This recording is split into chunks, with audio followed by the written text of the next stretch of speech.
Hello and welcome to Minecraft Studios Volsung video. Today we will tell you about our new giant golem. Giant golem is a whole new game in itself. A set of rules to incorporate into the Volsung game, but so we can use it as a standalone game. We'll explain in a second how it works. But you can also use it as an additional hero for your Inventors club. Yeah. So basically it is a very cool looking huge model, a golem model, that you can assemble in many different poses with many different weapons, all of which are included in the box. It can be played in 3 distinct ways. 2 of them are very similar to each other, one is totally different. The first 2 are either as a part of Inventors Club, where you field normal heroes, normal henchmen for the Inventors Club, and some of the heroes and some of the henchmen are the giant golem. So the giant golem consists of heroic and support systems, and the heroic systems are your hero, basically hero models, and the support systems are basically the henchmen models.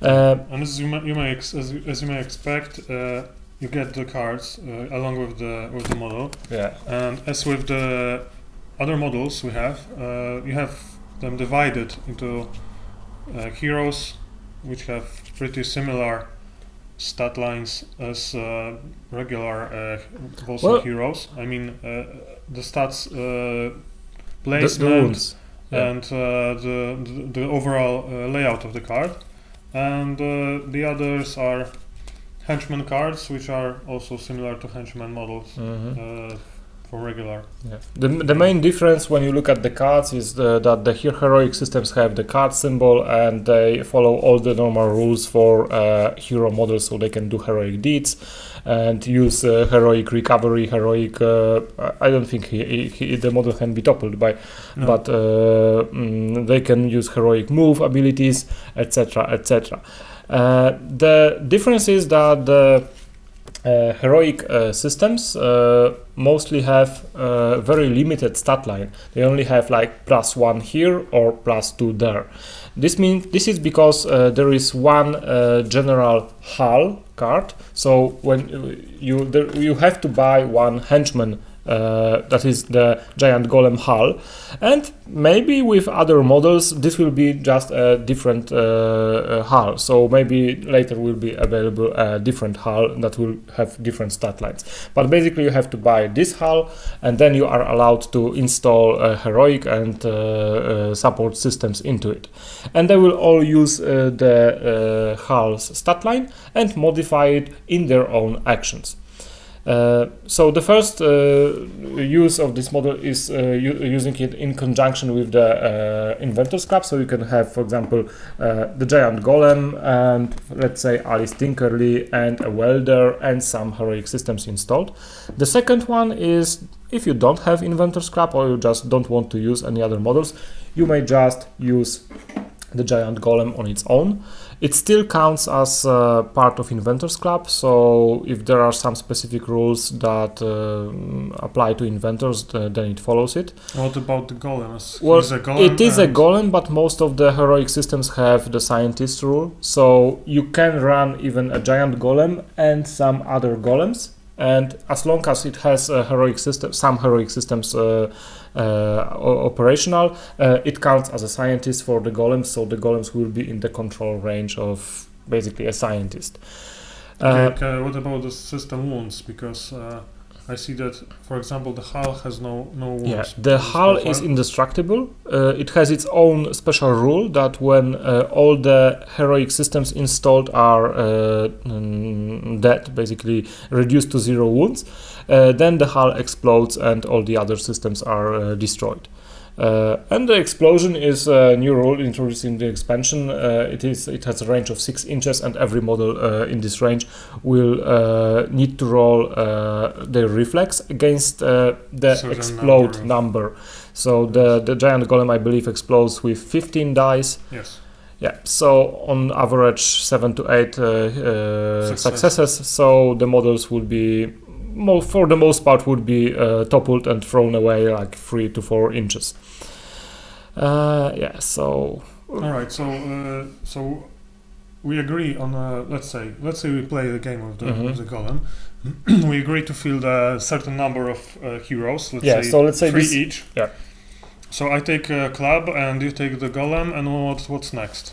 Okay, so then as normal with choosing the hero models for the club, we both choose the hero models. So you will choose your hero models from your club, and I will choose to either field the golem on its own or with the inventors. And let's say I choose 3 heroes each. So I choose Alice Tinkley as my first hero and 2 heroic systems, and then we reveal the heroes. So I show you that I will use 2 heroic systems, and then you already know that I need to buy the heroic the giant golem hull. Can you add Alice's funds to the pool and buy systems on the golem? Yes, you can just pull the funds together and don't buy any other henchmen, or you can not install any support systems. Let's say you want to just fight with the heroic systems of the golem, and you can use their funds to have more henchmen. And they have a lot of funds.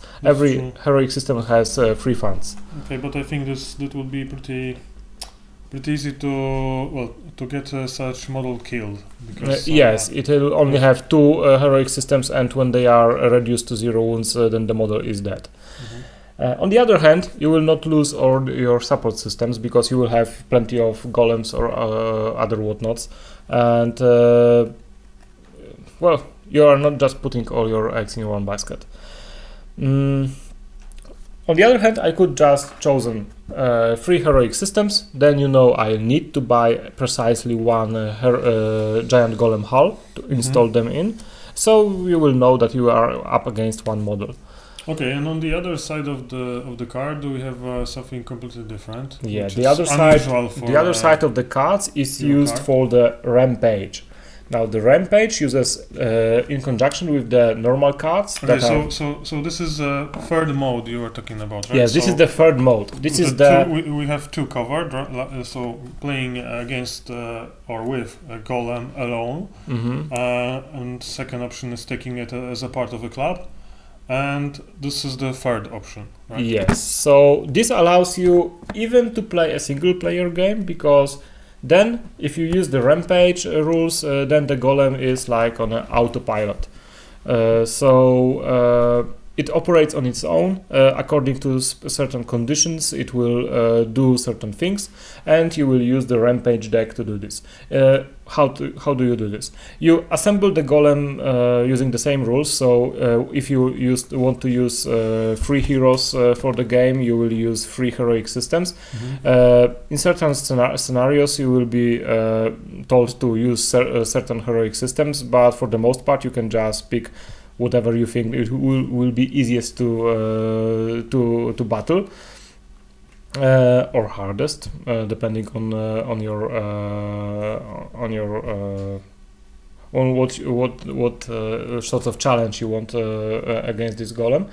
And you can also play with multiple people against this machine. Then this golem will have a certain number of heroic systems installed. I will need to check if it's just the same as the number of heroes all the players together will have, or it's slightly different. But I believe it is just equal to the number of heroes. It gets exponentially harder to destroy the more heroes you will use and the more people you will use.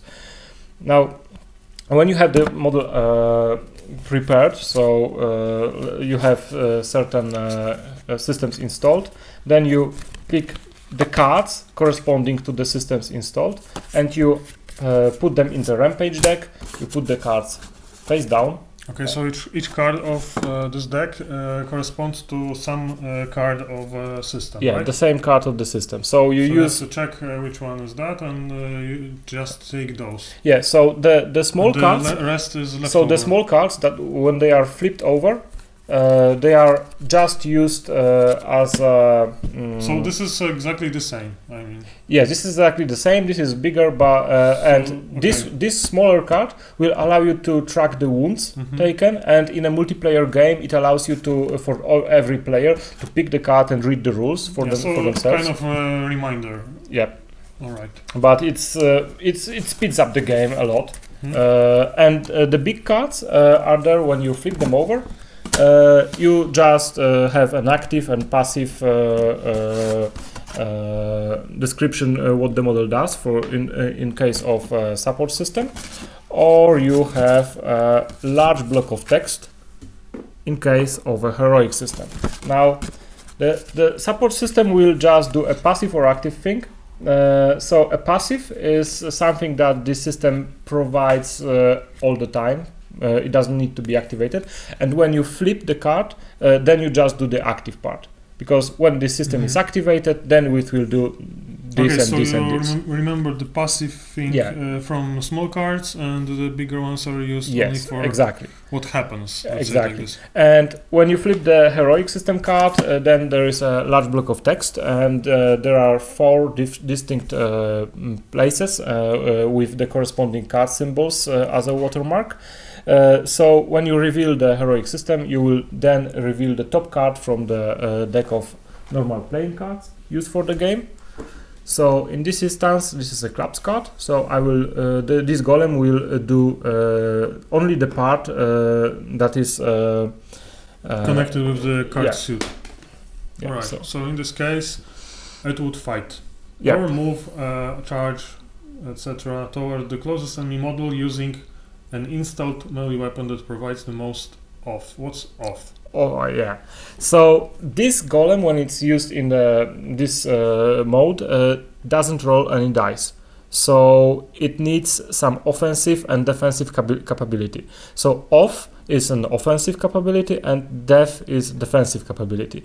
The number that is corresponding to off and def is just the number of successes it achieved already. So this is a difficulty. If it rolled set number of successes. Yes, exactly. So the large golem will have the heroics, the giant golem hull.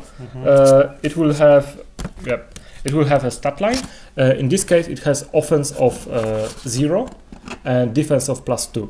That means that whenever any of those systems is attacked, it will have 2 successes rolled, and when you reveal other systems, they may or may not have modifiers to offense and defense. Yes, this time, for example, this heroic system has offense +1, defense +1. So if you want to target this particular heroic system, it will already have 3 successes rolled for defense. So this is a constant bonus. I mean that the hull gives a set value of this stats, and the defense. Basically, you need the small cards to keep track of what is the defense of the system you want to attack, and the wounds it has, because. As always, as with the other modes, when you destroy all the heroic systems, then the golem will just fall apart and explode,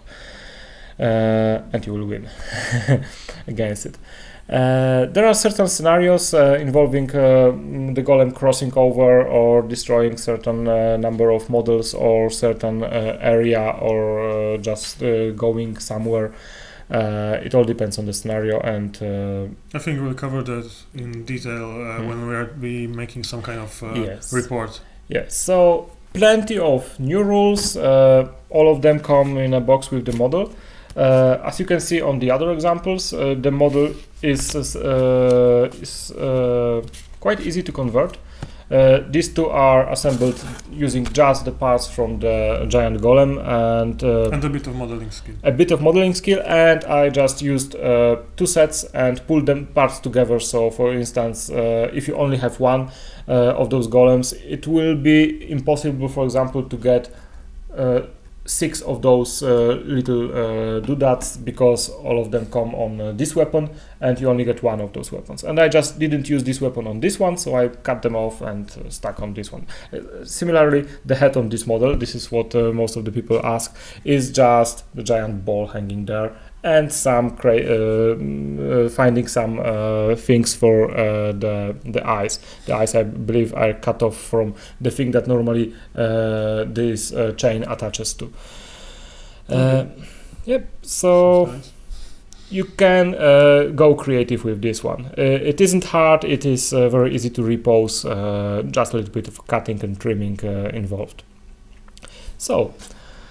We will have videos for example gameplay for the I would say the different modes. The different modes, yeah. For one for the mode when the player actually controls this golem, and the other for the mode where the golem is running by his own. So tell us what you think about this model. I think it's gorgeous. It's huge and it's in scale, and yeah, and it dwarfs other golems. And tell us what you think about the rules. Yeah, exactly. Because we are wondering if you like it, and if yes, please let us know. If not, also please let us know. Yeah, and please comment down below and head over to our forums. And thank you for watching. See you.